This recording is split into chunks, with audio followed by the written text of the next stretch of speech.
आज हम बना रहे हैं सॉफ्ट और हेल्दी सूजी के अप्पे जो ब्रेकफास्ट या इवनिंग स्नैक के लिए परफेक्ट हैं। एक बोल में 1 कप सूजी और हाफ कप दही ले लो और अच्छे से मिक्स करो। अब इसमें हाफ कप पानी और 1 चुटकी नमक डालकर दोबारा मिक्स करो।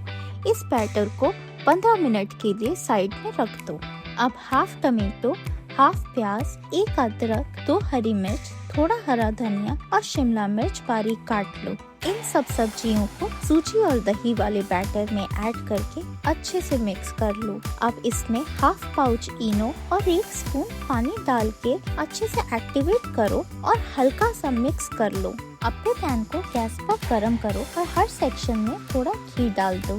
जब पैन गरम हो जाए तो हर सेक्शन में थोड़ा राई डाल दो और फिर प्रिपेयर्ड बैटर को इवनली अप्पे पैन में डाल दो। इसे मीडियम फ्लेम पर कुछ मिनट्स तक कुक होने दो। जब एक साइड से गोल्डन ब्राउन और क्रिस्प हो जाए तो केयरफुली फ्लिप करके दूसरी साइड भी कुक करो और आपके सॉफ्ट और क्रिस्पी सूजी के अप्पे रेडी हैं। इसे हरी चटनी, नारियल चटनी या टमाटर चटनी के साथ सर्व करो।